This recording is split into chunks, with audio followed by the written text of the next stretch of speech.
Thank you for coming back from our replay reviews. My name is Leah. And my name is Kathy. We are two friends who are here to replay, review, and analyze your favorite video games.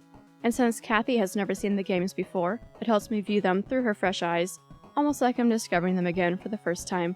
We hope it'll be a similar experience for you.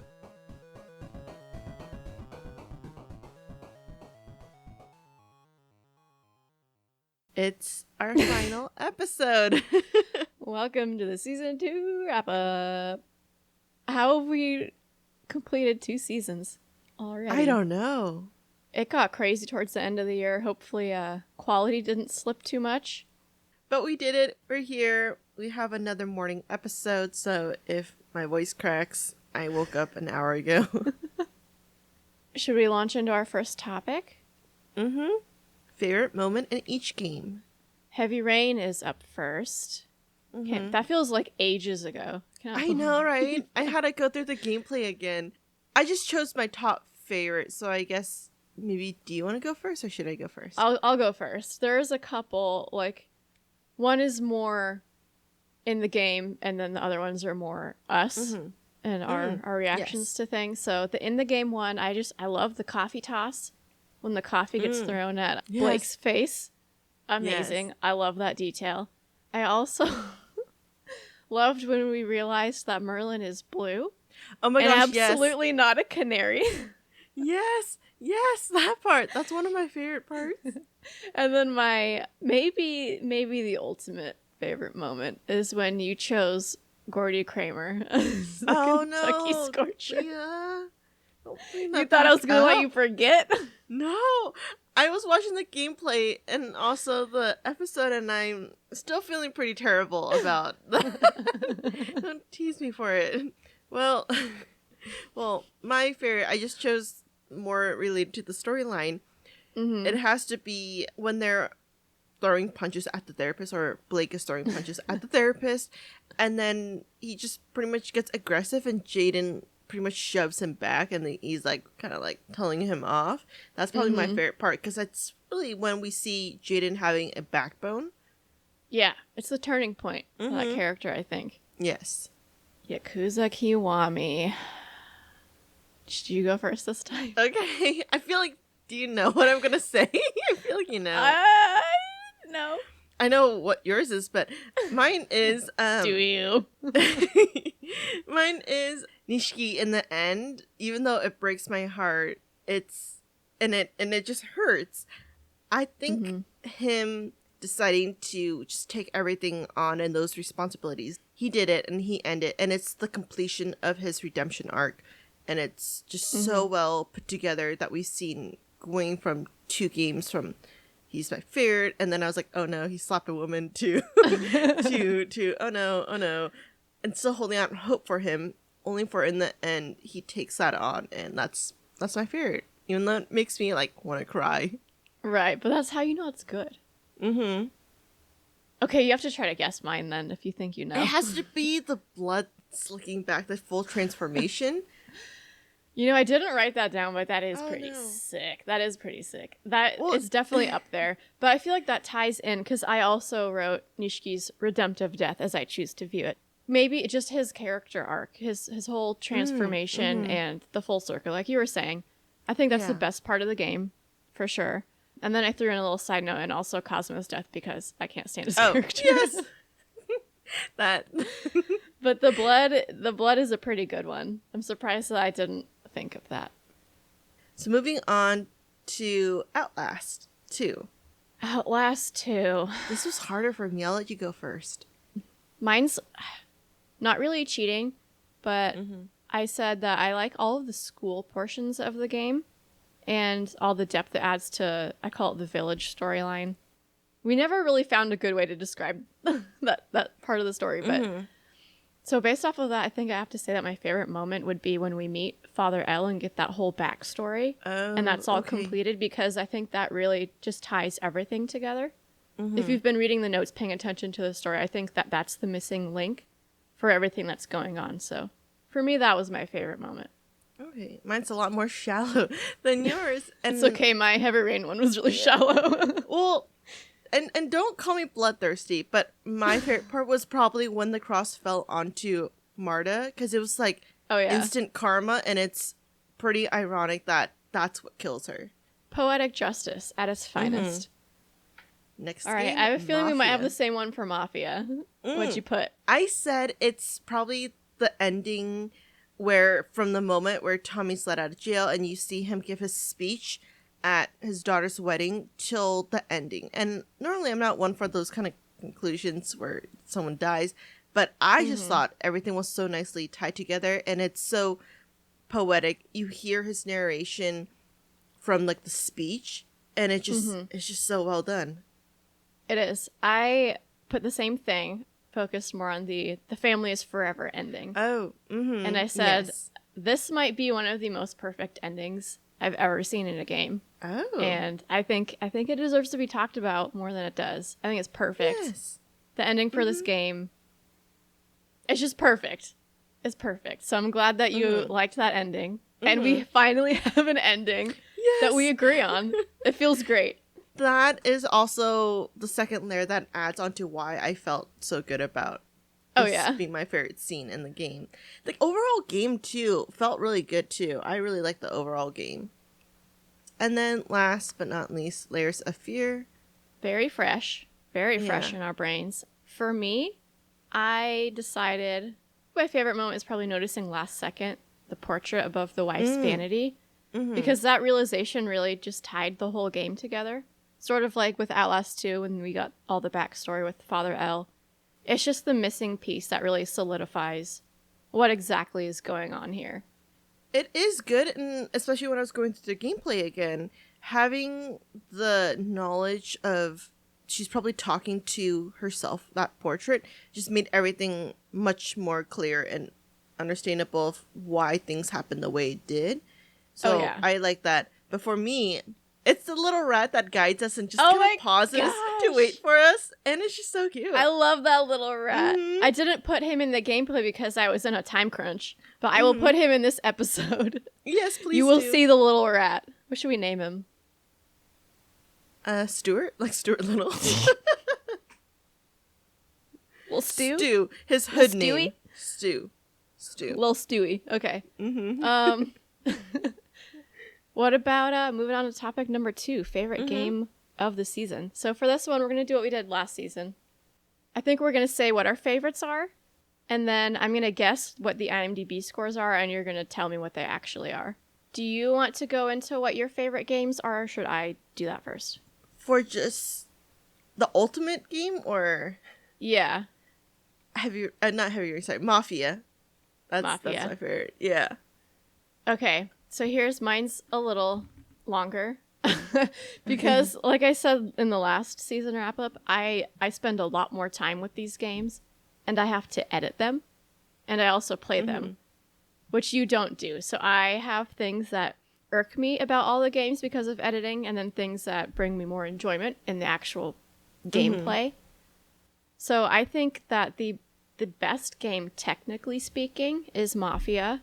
Without a doubt. I think it's cohesive, it's coherent, it's fun to play. The story opens and closes without leaving like anything to be desired. So I think technically, Mafia is definitely the best game that we did. But my personal favorite, I think I have to say Heavy Rain. Oh. It has an odd charm to it. Thanks, I think, in large part to Norman Jayden. That character is just top tier, but it has a nice mystery, which I love a mystery. And then the rainy atmosphere, it just makes me feel nostalgic. We live in a rainy part of the country. I just like that feeling, and it puts me in the perfect mood for playing games. So even though it has tons of issues, I really enjoy playing it. And I think the time constraint and the decision making is unique. It's not as something we see in games as often. So, but even with all its problems, it becomes pretty immersive and enjoyable. So I think for those reasons, it was my favorite. But I don't think it's technically the best at all. Yeah. And it doesn't help that they did so much cutting in the end, which left a lot of plot holes, but I can see it being your favorite. It's not even plot holes that they left behind, it's whole roads. Do you want to compare them to IMDb? I do.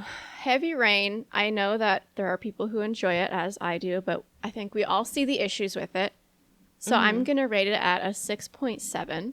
Heavy Rain. Let me share my screen so you can see it. What is it? 8.8. Oh, 8.8. Oh, I don't believe it. Yeah. Kiwami. Now I'm feeling very unconfident in all my guesses. Kiwami, I put at 7.5. 8.1. Was much closer that time. Let's do the next Outlast one. 2. I have a lot of issues with this game. I don't think it's nearly as good as the first game. Even after they toned down some of the chase scenes that made it extremely excruciating to play. I think it's going to be rated a lot higher than I would rate it. And I think it's going to land at around an 8.3. Oh, 7.5. It's even lower than what we thought. Okay. That might be what I would have actually personally rated it at, though. All right, Mafia. I think Mafia is going to blow it out of the water. I'm going to be shocked if it is lower than the Heavy Rain score of 8.8, but I guessed 8.7.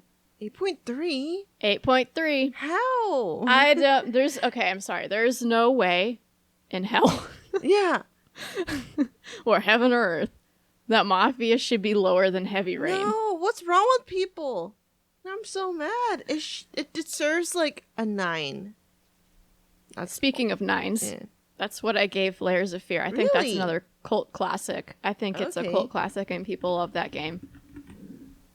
Watch me get humbled right here. 7.2. Oh my god. That's the lowest rated game? Yeah. Well, there's only 982 reviews. Why is it so low? That's too low. It's a short game, but it's supposed to be a short game. The atmosphere is great. It has multiple avenues. You can replay it and it'll be different. I think that's way too low. I don't know why people have such an issue with it. Anyway, we'll put that to bed. Sorry, Layers of Fear. I think you deserved a little bit better than that. Are you ready for the season ending, the ultimate KFC awards? Yes, I am ready. So I listed the 4 out for the extra crispy KFC nominations.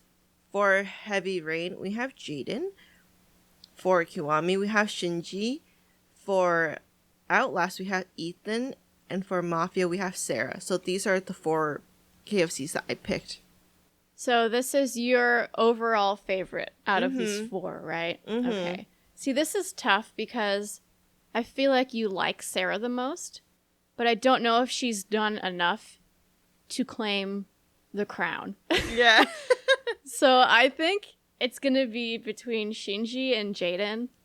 And I think we got it. We got to pick Shinji. Is it Shinji? Yes. That's my line of thought, except I didn't even consider Jaden. It was Shinji or Sarah, but ultimately Shinji just, Loyal to the core. Taking bullets for people. He deserves an afterlife, like Yakuza Afterlife, and it's just him as a ghost. I'd watch that. That's a great idea. I would play that. Yeah, exactly. We got some emails to send. Oh, yeah. The Staleless Biscuit. We have, for Heavy Rain, Madison. For Kiwami, Kazama. For Outlast, Father L. And for Mafia, Salvatore. I started laughing because I can see your list. I don't know who you picked, but I can see the list. And I was like, who's Salvatore? I forgot about him again. Dude, we didn't even do the summary not too long ago. Like, this month is when we did the summary. You already forgot. And see that, but does that make him stale or does that just make him forgettable? Because there are far worse people on this list. And I know for me it would be Kazuma. I know Madison sucks and she did a lot bad. And then Father L obviously did a lot of horrible things as well. So I feel like between those 3, it's a pretty tight race.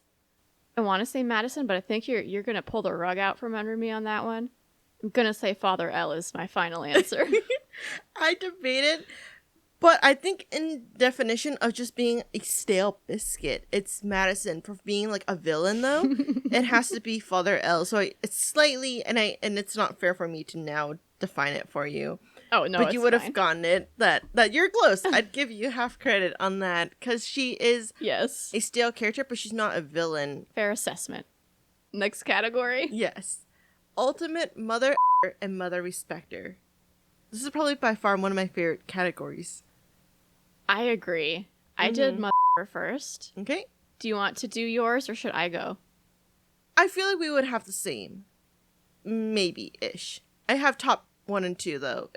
Same. They're tied. So should we do our second? Our runner-up mother? Okay. A close second, I said, would probably be Scott Shelby. Oh. Because of what he put Lauren through. Yeah. And every other parent, but especially Lauren, stringing her along like that. So that was my runner-up. And he kissed her, too, knowing that he was a full-on murderer. Yay. Hey. That's gross. Mine was actually, because just so much manipulation. I can't get over how unfair he treated Kiryu and Nishiki throughout their entire childhood to adult. So many deaths and things could be prevented had he been honest. And Tachibana, unforgivable right there. Tachibana. But another great reason to have the Yakuza Afterlife game. Yes. All right. So I think we need a petition. We need a petition. Yes. We need this game. My ultimate mother. It has to be Kazuma. Like you said, I mean, he's destroyed lives. He's used and manipulated Kiryu and Nishiki, and I'm sure others. And we'll continue to learn a little bit more about him as the series progresses. None of it's good. I'll just tell you, this man sucks. I don't like him. He is the ultimate mother. There is no redemption for this man. That is true. But then I added, honestly, Yumi's kind of up there too for what she put Haruka through. Yeah, oh my god. I don't want to forget that. I don't want to forget that. And such a hypocrite. The way she pretty much babies Kiryu and then yells at Nishiki and then lady, if you point one finger at him, you got 3 pointing right back at you. And she chooses to run to Kiryu first before her own child. I'm like, that's a no. What kind of mom are you? But she also ditched her child too, so. Another one I had is Father L, because he was pretty much a predator. He's a manipulator, and he's allegedly a child rapist. So, I mean, that seals the deal as the ultimate mother for me. Yeah, that's fair. I'm pretty sure we had the same mother respecter. Here's what I wrote. I said, I don't think there were really any heart-wrenching deaths this season. And I might take it back, but let me continue. And then I said, Ethan from Outlast 2, not Heavy Rain, is up there. But it has to be Reina, right? Oh, I forgot about Reina when I was doing this. Because for me, and I'm just going to add this, is Shinji, hands down. But the two of them so close together in terms of where they stand in the rankings. Plus the emotions, because they died not too long apart from each other. Time of death is almost identical. Right? I was screaming at the game. Because Nishiki dying, I get that. But Shinji dying, there was no need to kill him. Because he could just fake his death and then move on. You didn't have to do this to us. If I had been seeing this game for the first time, I would probably take back the there weren't any heart-wrenching deaths this season comment, knowing what's going to happen. It didn't hit the same for me. But I will say the first time I played Kiwami, I mean, my heart was broken the whole game for Nishiki. And then Reina, we got in Y0 as well, which is why I would rate her above Shinji. And because we didn't get enough Shinji in this game. And I think if we had gotten more Shinji, he would be the ultimate mother respecter. Funny how all the mother respecters are from Yakuza, though, huh?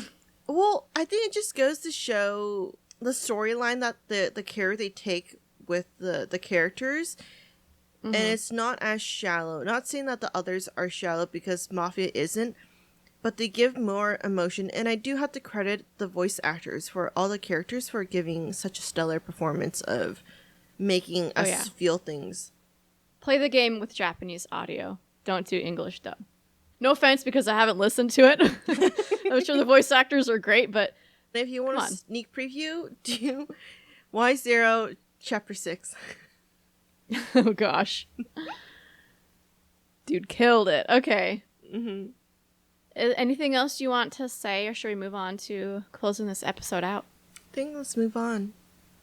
All right, so what to expect for next season. We will be back, same format. We're still having fun, so we're not going to quit. But again, hopefully not as rushed towards the end. Hopefully we won't be going to Japan for 2 weeks. Well, you know what I mean. Hopefully that won't be a time constraint. Hopefully we won't be moving or having family members having Kids, children all at the same time, Yes. which is what happened this year. Those are all wonderful things, but when they happen at the same time and you're trying to put out episodes, it gets a little stressful. So hopefully towards the end of the season, it won't be as rushed as it was. After next season, we will also be taking a break from the Yakuza series. We're going to finish out the Kiwami remakes and leave it at that for a while. I think we're getting a little over Yakuza. I'm sure the audience is getting a little over Yakuza because of how much we talk about it. So we're just going to wait until we're ready for the next dose. And as usual, we're going to aim to start the season in June. But it also depends on a certain game's yet to be announced release date. We're going to be doing something a little new with our format for one of these games. Keep your ears peeled. Check our Instagram. I'm sure we'll put out a upcoming season announcement when we know more, like we did last season. But I think that's it. Well, again, thank you to everyone who participates. I know we sometimes don't get a lot of feedback, but we see you, and especially some of our OG viewers from season 1, we appreciate it. This really, again, is something that we like to do on our own time on top of everything else going on in our lives, and this is really fun for us. This means a lot from us, so you're seeing a sneak preview of what goes on when Leah and I just hang out, and we appreciate everyone. Thank you. Thank you to Leah for doing all the gameplay, the edits. It's a lot of work. You're doing like 80%. You're carrying this podcast on your back. And meanwhile, I'm just coming in here watching the games, pretty naive. So I appreciate that. So credits to Leah for doing all that. We made it 2 seasons, hoping to bring many more. So happy holidays. Kathy always does the from the heart stuff, and I just I do the business. So this is why we need each other. But like she said, thank you. And just to add a little more housekeeping, don't forget we do have video episodes now on YouTube that are much better than season 1. It's not just an image, a static image. It is gameplay. So if you would rather have that format, don't forget that that's there. And if you want to subscribe, we've made some progress. There's still not very many, but we just want 100. We just want a custom URL. And I think that's really the only other thing that we can beg our listeners for. And other than that, going back to thanking you for listening. Thank you. Thank you. Take care. And we're going to call it on one on Audacity. Final one during the year. 3, 2, 1. Thank you for listening, and don't forget to send in any questions, comments, or game suggestions. You can find all our contact info on our website, replayreviewspod.com, or contact us directly through our site. Did we completely miss something? Are we way off the mark? Or you just want us to take a deeper look at anything from the game? We'll tackle any topics you all want to hear in our season wrap-up episode. We also have a Reddit where we discuss anything we're curious about. Go take a look and let us know what you're thinking. Our theme music is Condemned by Eggy Toast. They'll play you out, and we'll be back next week.